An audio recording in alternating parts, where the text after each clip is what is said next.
अपना आर्टिकल कर रहे थे half period zone, Fresnel's half period zones, और हमने हाफ पीरियड जोन्स के केस में आपको बताया था कि ये हाफ पीरियड जोन्स कैसे बनते हैं, और फिर हमने हाफ पीरियड जोन्स के रेडियाई की बात की थी, और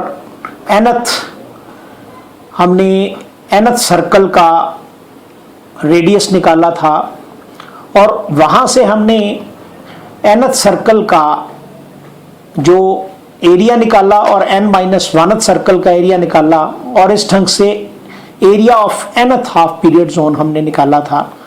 और कुछ अप्रॉक्सीमेशंस लगाने के बाद हमने पाया था कि nth यानी area of nth half period zone is given by pi x lambda. तो यहाँ तक हम कर चुके थे। फिर हमने आपको बताया था कि हमारे पास जो अलग अलग सर्कल्स हैं उसमें जो जोन्स बनते हैं, जैसे फर्स्ट जोन और सेकंड जोन, तो उसमें पाई का फेज डिफरेंस आता है, तो उसके हिसाब से हमने एवरेज किया था कि एवरेज जो फेज डिफरेंस है वो π/2 बनता है। ऐसे ही सेकंड हाफ पीरियड जोन्स के लिए 3π/2 बनता था, और एंड सो ऑन।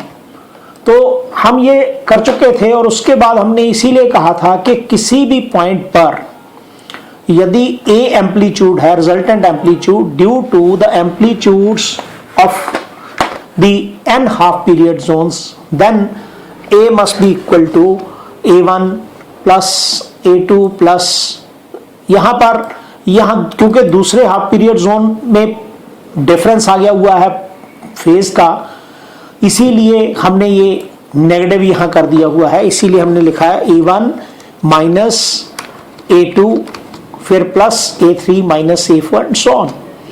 और इसको जब भी आप जनरलाइज करना चाहें तो लास्ट वाली टर्म से आप कर सकते हैं। तो लास्ट वाली टर्म आएगी -1 rays power n-1 into an। तो ये इक्वेशन हमने 6 कर ली थी। तो यहीं से हम ये आगे एक्सटेंड करेंगे अपनी सारी की सारी स्टडीज। यहाँ पर ये A के सब्सक्रिप्टेड है n, तो इसलिए हम इसको ऐसे लिख लेते हैं।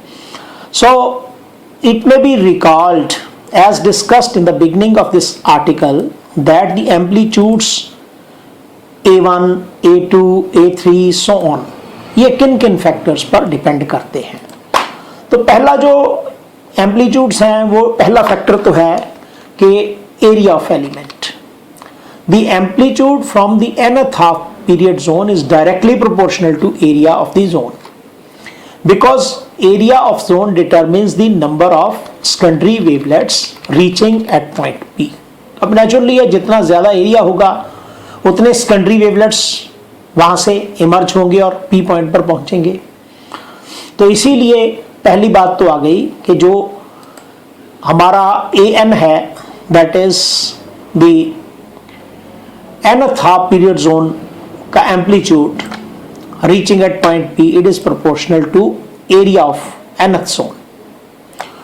दूसरा जो पॉइंट है वो है मीन डिस्टेंस फ्रॉम P। तो ये हम बता सकते हैं कि it is inversely proportional to the distance of point P from the half period zone। जितना कम डिस्टेंस होगा उतना एम्पलीट्यूड ज्यादा होगा, और जितना ज्यादा डिस्टेंस होगा उतना एम्पलीट्यूड कम होगा। तो यही हमने इसीलिए लिखा कि it can be shown that the amplitude from a half period zone is inversely proportional to the distance of point P from the half period zone. So that is AN is proportional to 1/dn। तो ये dn distance है nth half period zone से, average distance जिसको हम बोल सकते हैं mean distance. तीसरा हमने कहा था ऑब्लिक्विटी फैक्टर, ये हम आगे भी कर चुके हुए हैं, तो ये द्वारा वही रिपीट हो रही है चीज। तो ऑब्लिक्विटी फैक्टर 1 + cos थीटा, तो हमने पहले भी बताया कि it has already been discussed, this factor varies very slowly and this may be taken to be constant over a single zone.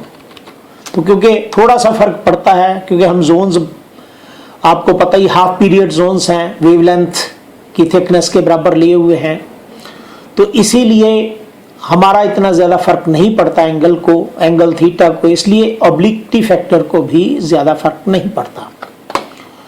तो यही हमने कहा कि applying the above mentioned factors, जो हमने 3 फैक्टर्स किए, तो इनकी मदद से हम आसानी से एम्पलीट्यूड्स A1, A2 एटसेट्रा निकाल सकते हैं और ये पाएंगे कि जो एम्पलीट्यूड्स हैं they are decreasing in magnitude gradually. That is, A1 is slightly greater than A2 and A2 is slightly greater than A3 and so on. या फिर उल्टा कह सकते हैं कि जो AN है वो कम है, क्योंकि जैसे जैसे परे को जाते हैं वो मैग्नीट्यूड डिक्रीज होता है। AN जो है वो it is less then AN-1, it is less then AN-2 and so on. ऐसे ही A2 इज लेस देन जो हमारे एम्पलीट्यूड्स हैं वो डिक्रीज कर रहे हैं, तो इसीलिए A3 is less than A2, A2 is less than A1, ऐसे भी लिख सकते हैं आप। So thus we consider A2 to be the mean of A3 and A1। तो हम कहते हैं कि भाई A2 जो है A1 और A3 का मीन है, ऐसे ही A3 A2 और A4 का मीन है, A4 जो है A3 और A5 का मीन है, ऐसे लिख सकते हैं हम कि देयरफॉर यही हमने लिखा कि A2 it is equal to A2 A1 plus A3 divided by 2, that is mean of A1 and A3। और जो A3 है it is mean of A2 and A4, that is it is equal to A2 plus A4 over 2, and similarly A4 is equal to A3 plus A5 over 2 and so on. So अब हम जो पीछे हमने equation number 6 की, जो हमने net amplitude निकाला, यहाँ पर ये A is equal to A1 minus A2 plus A3 minus A4 plus A5 and so on. हम इस इक्वेशन को सॉल्व करना चाहते हैं और इसको सॉल्व करने के लिए हमारे पास एक मेथड है जिसको हम बोलते हैं शूस्टर्स मेथड। तो हम इस केस में पहले हम ऑड की बात करते हैं कि यदि हमारे पास ऑड n है, n इज ऑड, मतलब हमारे पास जो हमारे हाफ पीरियड जोन्स हैं वो ऑड नंबर में आते हैं, तो उस केस में आप इसको ऐसे लिख सकते हैं A is equal to A1 over 2 plus half of A1 minus A2 plus half of A3 plus half of A3 minus A4 plus half of A5 and plus on plus half of AN। अब आप सोचेंगे कि ऐसे कैसे लिख दिया आपने, ये कॉल्ड इक्वेशन 9। ये मैं आपको बता देता हूं। ये देखिए, आप इस फैक्टर को और इस फैक्टर को यदि ऐड करेंगे तो क्या आएगा A1, और यदि आप इसको, इस फैक्टर को और इस फैक्टर को जो मैं डार्कन कर रहा हूं ये ऐड करेंगे तो क्या आएगा, ये देखिए A3, आगे माइनस A4 आ गया, फिर ऐसे ही आगे हाफ ऑफ A5 और प्लस आगे फिर आपका हाफ ऑफ A5 आएगा, उसको ऐड करेंगे तो फिर A5 आ जाएगा। तो इसका मतलब ये हमने सिर्फ ट्रिक इस्तेमाल किया है और ट्रिक इस्तेमाल करके हम इसको ऐसे लिख सकते हैं। और यदि हमारे पास n इवन हो तब हम कैसे लिख सकते हैं, तब हम इस ढंग से लिख सकते हैं द्वारा से, क्योंकि लास्ट में फर्क पड़ेगा लास्ट वाली टर्म पे। तो उस केस में हम लिखेंगे A is equal to A1 over 2 plus bracket starts half of A1 minus A2 plus half of A3 and then bracket starts half of A3 minus A4 plus 1 over 2 into A5 bracket close plus on और plus AN minus 1 over 2 and minus AN। We call it as equation number 10।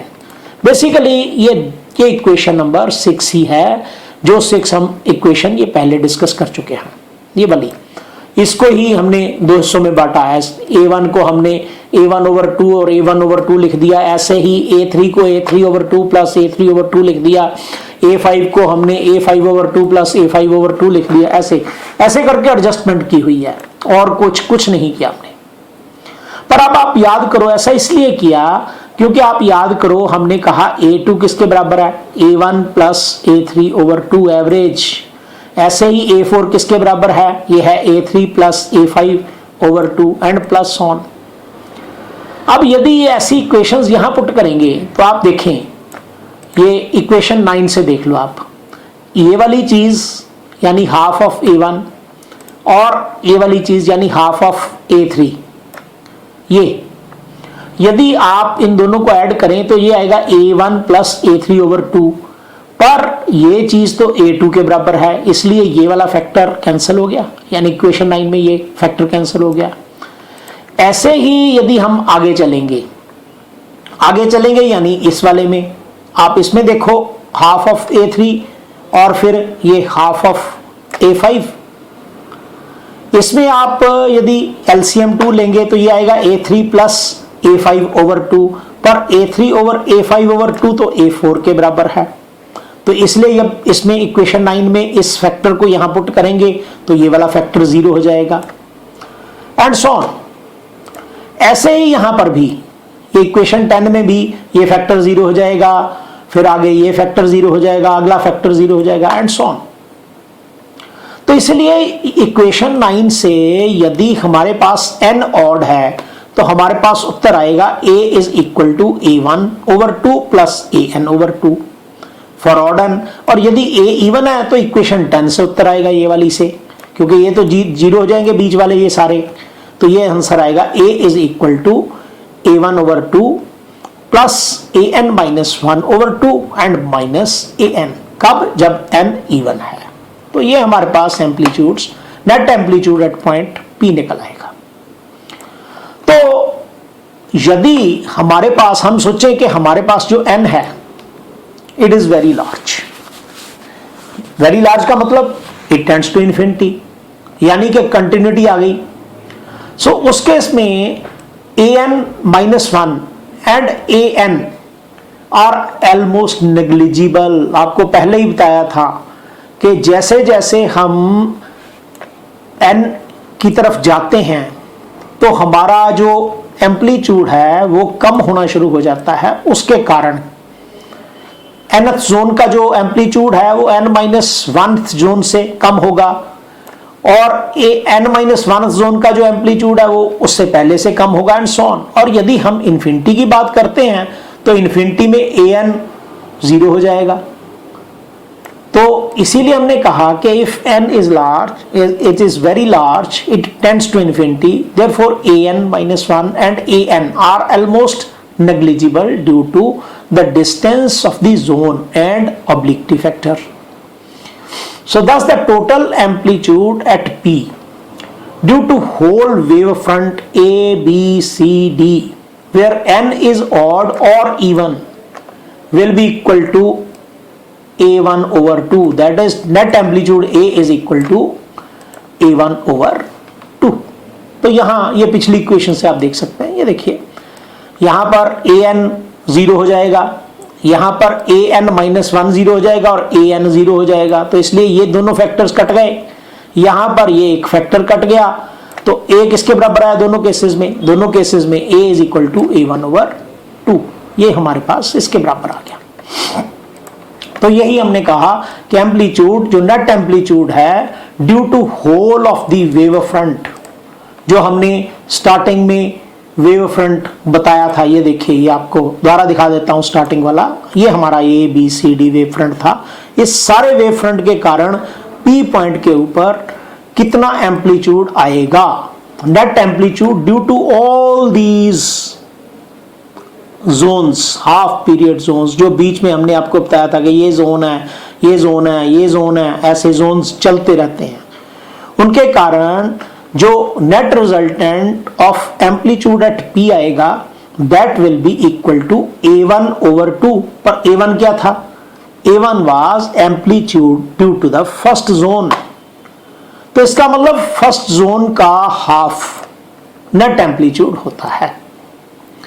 So thus the resultant amplitude at P due to complete wave front is equal to half the amplitude produced at P due to the first half period zone. तो इसका मतलब first half period zone के terms में हमने ये सारा का सारा एक्सप्लेन कर दिया।